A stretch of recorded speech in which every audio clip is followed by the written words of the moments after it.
Partons d'une cellule avec deux paires de chromosomes, une paire, une deuxième paire.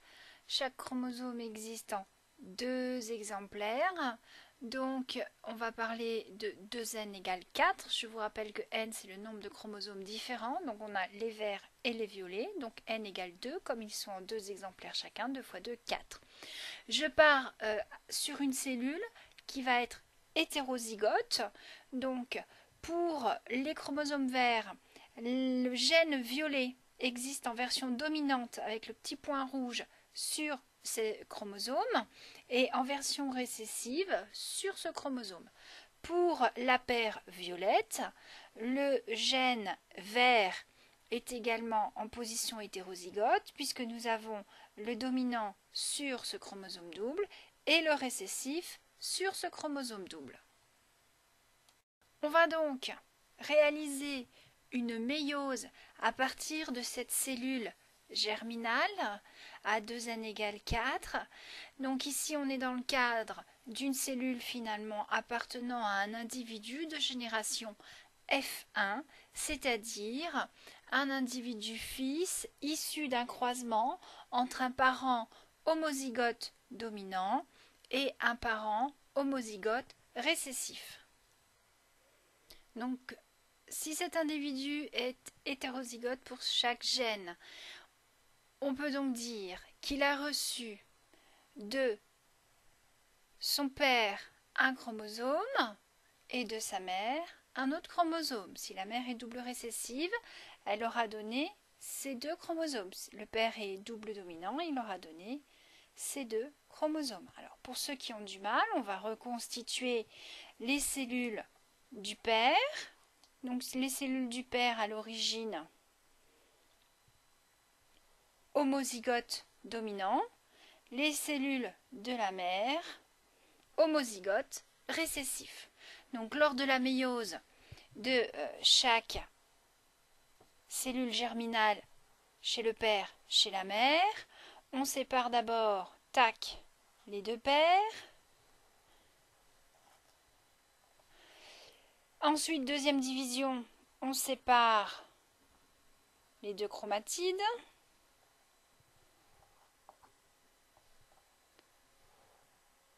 Voilà.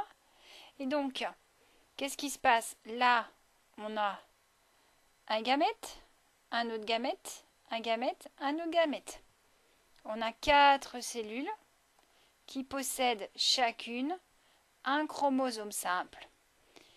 Pareil, chez la mère, on a 4 gamètes qui possèdent chacun un chromosome simple. Donc il suffit qu'un spermatozoïde de papa rencontre un ovule de maman. On va laisser les autres de côté. Qu'est-ce qu'on a? On a une cellule qui se forme avec un chromosome portant l'allèle dominant provenant du père, un chromosome portant l'allèle récessif provenant de la mère. Pour la paire violette, un chromosome portant l'allèle dominant provenant du père, un chromosome portant l'allèle récessif provenant de la mère. Donc on a maintenant une cellule œuf qui va se multiplier, etc., donner un individu. Et cet individu, quand il sera à l'âge adulte, ces cellules germinales posséderont cette combinaison de chromosomes et vont entamer à leur tour une méiose. Et pour faire leur méiose, elles vont donc d'abord doubler leur paire de chromosomes. Voilà, donc on va avoir, hop, c'est celui-là qui va là. On va avoir donc des chromosomes doubles. Et on va recommencer. Donc là, les paires vont se former, se mettre ensemble. Et c'est là qu'on va parler donc du brassage interchromosomique dans la cellule. Au niveau de l'équateur, c'est le hasard qui va faire que soit tous les dominants se mettent du même côté et les récessifs du même côté, soit on a ça, d'un côté récessif dominant, dominant récessif. Ce qui veut dire que quand on va fabriquer les gamètes, donc première étape, on sépare les paires, on a donc 2 cellules filles. Chaque cellule fille va séparer ses chromatides. Tac, donc 2 nouvelles cellules filles ici. De l'autre côté, 2 nouvelles cellules filles ici. On aura donc 4 cellules filles en supposant que c'était un mâle. Donc on a 4 spermatozoïdes. Un spermatozoïde récessif pour ce gène, dominant pour ce gène. Un spermatozoïde dominant pour celui-là, récessif pour celui-là. Un spermatozoïde récessif là, dominant là. Et un spermatozoïde récessif là, dominant là. Donc on a finalement, avec 2 paires de chromosomes, où est-ce qu'ils sont? Là, voilà, 2 combinaisons possibles pour avoir des spermatozoïdes. Donc maintenant, c'est là où on intervient quand on fait les calculs, le croisement. On a ici donc les gamètes de notre individu F1.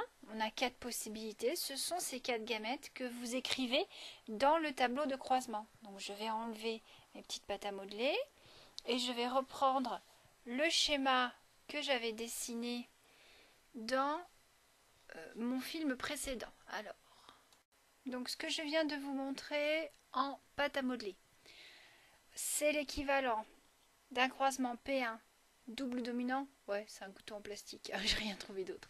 Donc un parent P1 homozygote dominant, donc on travaille sur la longueur des ailes et la couleur du corps. Donc il a les ailes longues, il est grand L sur grand L et il a le corps clair, EB+ sur EB+. On va le croiser avec un parent double récessif qui a les caractères L vestigial et corps noir et boni, qui a donc un génotype de VG sur VG et EB- sur EB-.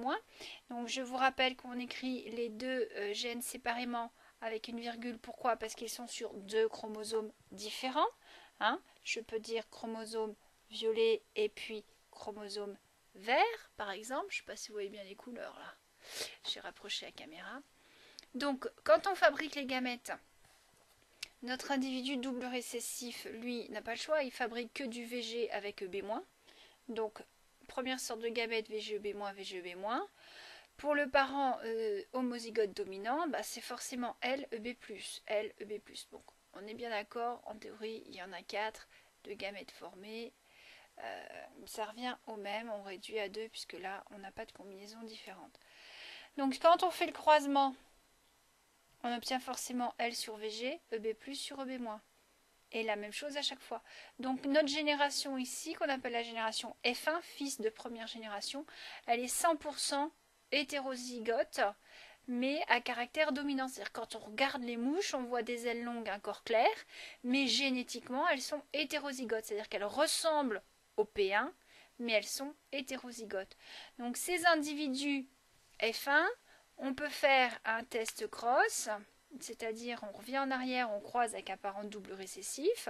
Donc les gamètes possibles du parent double récessif, c'est toujours VG, EB-. Maintenant, comme notre F1 est hétérozygote, on est arrivé à 4 possibilités de gamètes différents.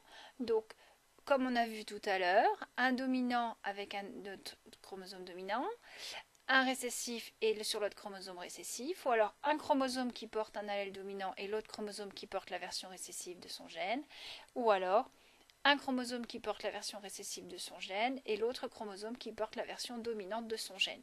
Donc au final, quand on fait les additions, on obtient une génération qu'on appelle F2 parce qu'on arrive en deuxième génération, BC parce qu'en anglais on a fait un back cross, c'est-à-dire un croisement où on revient en arrière puisqu'on croise avec la mère d'origine, P2. Et si on regarde donc les résultats des croisements, on obtient des phénotypes différents. Donc ici, dans ces 2 cellules, L domine VG, donc on va avoir un phénotype L, on va avoir des ailes longues, EB+ domine EB-, on va donc voir une mouche au corps clair. Ici, on a donc une mouche de phénotype parental, puisqu'elle ressemble à F1.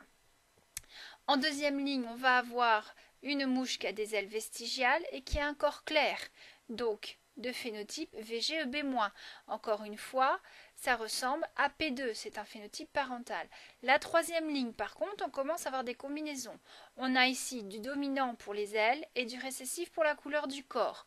C'est donc une nouvelle combinaison, on parle de phénotype recombiné. Pareil pour la dernière ligne, on a des ailes ici, par contre, récessives et un corps clair. Donc ici, on a un nouveau caractère qui n'existait pas chez les parents, on parle de phénotype recombiné. Quand on compte sur les 8 possibilités, on obtient 2 possibilités de chaque sorte, ce qui fait donc 25% pour celle-là, 25 pour celle-là, 25 pour celle-là, 25 pour celle-là. 2 sur 8, 2 sur 8, 2 sur 8, 2 sur 8, ça fait 25%.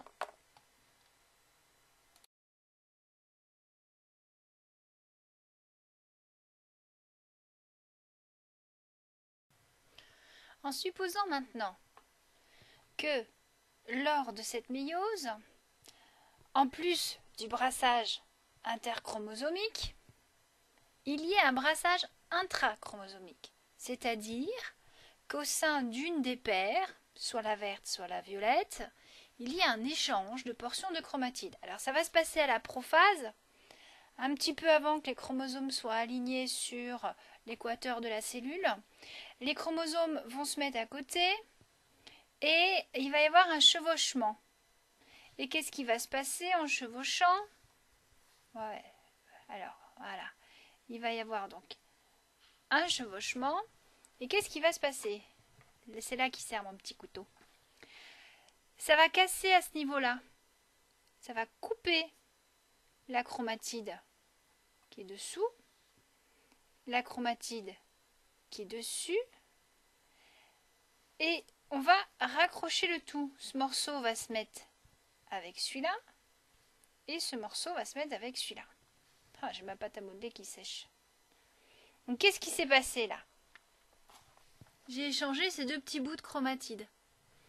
Donc je me retrouve avec une paire de chromosomes qui a fait son brassage intrachromosomique.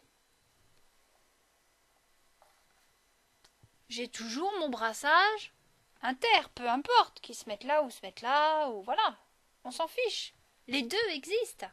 Il y a toujours de l'inter. L'intra, par contre, est aléatoire. Donc maintenant, j'ai toujours mes 2 gènes qui ne sont pas liés. Je vais faire ma première séparation de méiose. Tac, je sépare les paires. J'ai donc 2 cellules filles. Chaque cellule fille va se diviser. Là, cette fois, on sépare les chromatides. J'ai mes gènes qui se cassent. Voilà. Donc, je sépare les chromatides de celui-là. Je sépare les chromatides de celui-là. J'ai 2 cellules filles. Pour l'autre paire, je sépare. J'ai 2 autres cellules filles. Donc, si je reconstitue les gamètes, j'ai un spermatozoïde, un autre spermatozoïde, un autre spermatozoïde, un autre spermatozoïde. Et regardez mes combinaisons. Elles sont dans le même cadre que le brassage interchromosomique sans brassage intra, c'est-à-dire que j'ai des chromosomes qui possèdent soit les 2 allèles récessifs, soit les 2 allèles dominants, soit une combinaison ici d'allèles dominants et récessifs, dominant pour le violet et récessif. Donc dans tous les cas, j'ai 4 sortes.